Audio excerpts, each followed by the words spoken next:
Is the Beretta M9A4 worth buying in 2025? This double action pistol has been used in the military for a very long time, and lately it seems like it's fallen by the wayside. And by the way, as of yesterday, these new universal round compensators are on HerringtonArms.com. This is a universal compensator, so it does work on the Beretta, and it will fit most striker-fired handguns, so if you're interested in this compensator, go check it out. For those of you that don't know and haven't seen the Beretta M9, this is a lot different than most striker-fired handguns on the market. This Beretta is actually a falling locking block double action hammer fired handgun. So that's a mouthful. There's a lot going on with this. For those that don't know, we're gonna go over every little piece of this and try to fill you in how this is different than most guns on the market. And how we're gonna do that is we are going to start from top to bottom and go over this handgun. Starting at the very top of this handgun, we have the optic mounting system.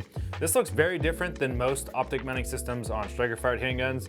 You can see there's two little plates here so that you can mount an optic plate from Beretta. I think there's aftermarket companies making these too, but really what you guys need to know is that this is a plate system.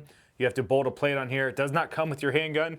And then you can mount an optic. So it's a little bit different than some of the optic mounting systems on the market, like a Glock MOS system or really any of the other striker-fired guns. I don't really see too big of an issue with this. The way the slide profile is, an optic might look really weird on here and kind of hang off the side quite a bit. So if that's not your cup of tea, the backup iron sights are actually pretty good on here. I had no issue shooting at the range today. I don't typically do a lot of iron sight shooting, but it was pretty easy to shoot this gun, so I like these quite a bit. Another thing you guys are gonna notice on this slide is this actually has a decocker.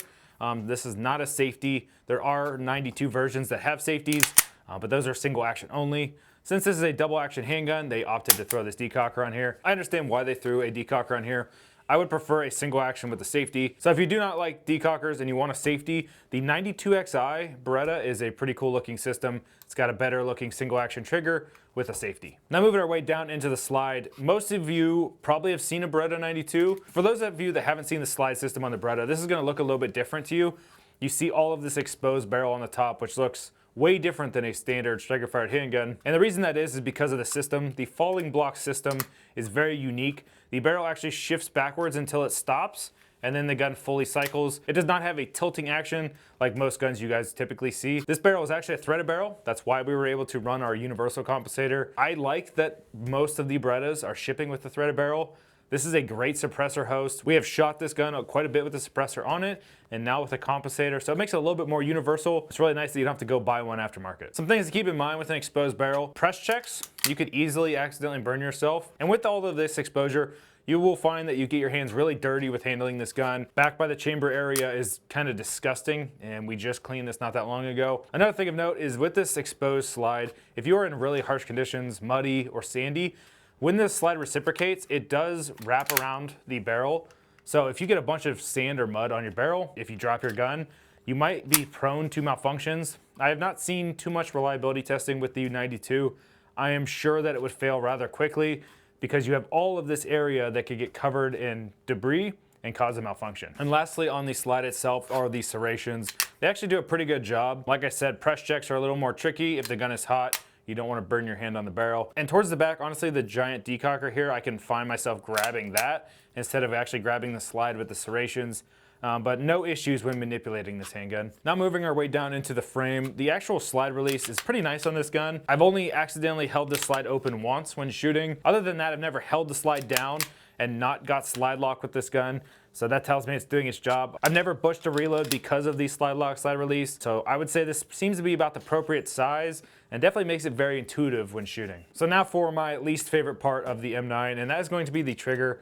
I do not like the single action stage of this trigger. You can see that it's already pretty far back in its resting state, and the trigger pull has quite a bit of take up. Very nice solid wall, but you can see when you break the trigger, it's probably a 5-pound trigger, maybe a little bit heavier.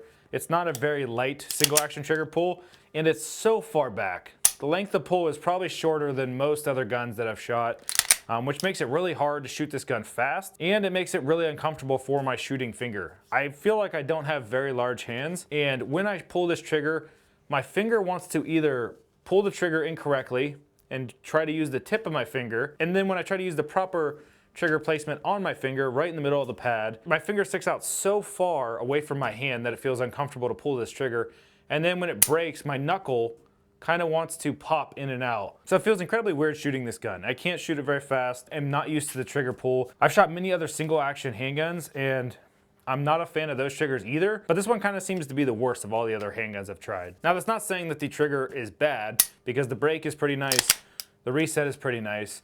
You can definitely be accurate with it, but if you have medium or large size hands, I feel like you might have a hard time getting used to this M9, especially if it's your first time with a double single action handgun. Again, if you don't like this trigger setup, the 92XI would be a great single action option for you. So now jumping into the details of the frame itself, you're gonna have pretty good ergonomics with this setup. I don't mind it. To me, it feels very similar to kind of a thick 1911 or like one of the early Gen 6 Hours. It's a rather thick handgun with really good grip texture, really good ergonomics. There's not too many hot spots. I would have liked a little bit more of an undercut here on this frame, but it has a very natural point of aim. Makes this gun really comfortable to shoot, besides the trigger, obviously. The ergonomics of this gun make it very comfortable to point this gun. The grip texture is really good. The weight feels really good with this setup. It's a rather heavy gun, which is going to make some of that recoil a little bit lighter. The more weight you add to a setup, it's going to soften out the recoil pattern of a handgun, which is really nice, so I can appreciate that. And when you throw a compensator on the front of this, it just shoots really good. Honestly, I enjoyed shooting this gun quite a bit, but we'll talk about that in a later segment. If you do want to change up your frame a little bit, they do give you this grip panel, which should add a little bit of length of pull. It's going to add grip texture on the back if you're not a fan of this checkering here. And talking about that, they honestly give you a really nice case. I am pretty impressed with what they give you. It's essentially an ammo can with foam in the inside that's going to allow you to throw your handgun in there. Even with a weapon light and compensator, this still fits in here. It's definitely not perfect, but the lid closes fine. We ran it at the range today. And then you could hold your 3 magazines, 1 in the gun and 2 off to the side here. So really nice carrying case, probably better than a lot of the other guns on the market. It's definitely not the prettiest looking setup, but for use factor, you would use this a lot more than you would some of the nicer cases on the market. However, jumping back into the frame of this gun, the mag release is very nice on this. Nice big button. It feels extended appropriately, and it's very positive. It ejects these mags really easy. I feel like that's one of the pros of a steel magazine. I've been harping about it quite a bit. I always prefer steel mags. I feel like they always eject out of the gun a lot better, a lot more positive. And jumping down into the magwell itself, there are some chamfers on here. They're not very big. I haven't butched too many reloads with this. I think a 17 round size magazine helps with that. You can get your full hand on the gun. For me, it just feels like a more solid indexing point. A magazine with some extensions on there would give you even more input into this, and definitely a magwell would help. I haven't seen too many alternative options for that. You could probably make a magwell work on this. I'm sure there's some aftermarket support out there somewhere, but the stock one that comes on the gun is pretty good. Again, I haven't butched too many reloads. And talking about the magazines, we actually got the 15 round option with the dimples. I think this was an accident when purchasing. In Ohio, we could run 17 round magazines. So it is nice that the standard gun can come with 17 round mags, and then you could throw an extension on it. We'll probably be swapping out these 15s for 17s in the future. So just know when you're buying this, make sure you buy the correct one for your state so you don't get hindered like we did. And as I mentioned earlier, it is really nice that Beretta gives you 3 magazines out of the gate with this gun. And now for the accessories on this gun, all we have is a Streamlight TLR1 HL and FDE and the Herrington Arms Round Universal. I am a strong proponent for throwing a weapon light on a handgun. I think it's incredibly important to see what you're shooting. I always thought it was funny that people would throw night sights on a handgun like this Beretta. Maybe you don't have a weapon light on your gun, and if you can't see your target, lining up your sights on the target really doesn't make much sense. So weapon lights are incredibly important. I try to recommend that to everybody. So for the M9A4, we were able to pick this up for $1,120, which is pretty expensive. But when you compare it to a lot of the other heavy steel frame or aluminum framed guns on the market, it's honestly not that bad, and I think you do get a lot of quality out of this gun. You also do get an aesthetic. A lot of people have a lot of nostalgia for the M9 series, and a lot of people have a lot of experience. Many of the people who served in the military have probably used this gun or been issued this gun, so it's been very common in the industry for a very long time. So shooting this gun was definitely a different experience for me. I noticed, coming from my background of shooting a lot of striker-fired handguns, it definitely feels similar, but there's a lot of things that you have to take into consideration that are going to be different. So if you're going to be somebody who carries this on duty, keeping it a double action setup with the decocker is something you're going to want to train with. Coming out of the holster with a double action trigger pull, you can see that this trigger is a very long and heavy trigger pull. So if you're not used to that, it's going to be an eye-opening experience. And then, like I already said earlier, this single action trigger leaves a lot to be desired, and it feels very different than any 1911, 2011, or striker fired gun I have fired. So it's going to take some practice getting used to this gun. If it's your first gun, it's probably going to feel foreign.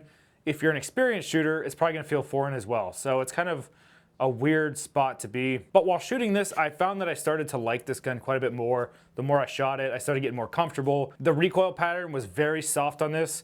I shot some 124, 115, 147, and some subsonic ammo through this. All of them shot great. I had no malfunctions at all. My key takeaway from shooting this was that it was just really fun. And if somebody was buying this gun for a fun range toy or a home defense setup, you're probably gonna wanna shoot that quite a bit more than just another gun in your collection. So when you go to the range and you shoot some, you're just gonna have a little bit more fun than you could with some of the other guns on the market. But with that being said, this is definitely not the ideal carry gun.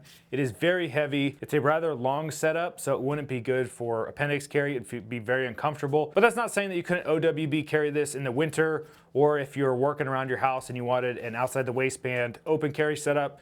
It really wouldn't be that bad of a setup. There are a lot of holster options for this. We found that T-Rex Arms makes one of the better looking holsters for this, and it's open front. So if you do decide to run our compensator, it will poke right out the front and you're not gonna have any holster issues. So who is the Beretta M9A4?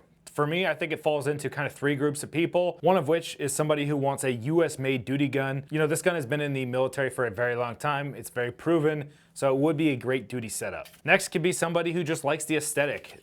Has a lot of nostalgia for this gun, but the aesthetic is definitely something that a lot of people desire. And number three is going to be somebody who wants to polish this up and make it a good competition setup. You can send this to Langdon Tactical or many of the other people that work on M9s that would really polish this gun up and make it a really nice little shooter. JJ Bricaza actually has done a lot of shooting with the M9 series. His current setup is that 92XI, so one of the best shooters in the world actually run a very similar setup to this in competition. So that would definitely be a great option for this. I think its biggest competitor for that class is gonna be the CZ Shadow 2. So if you guys haven't heard about that gun, I think I would definitely look into the CZ Shadow 2 when you're comparing it to the Beretta M9. But if you guys have any more questions about the M9 or you wanna show off your M9 or really any other build you have, check out the Herrington Arms Discord. We have it set up for a lot of people that have questions or just wanna show off their builds and talk to other gun guys like me and you.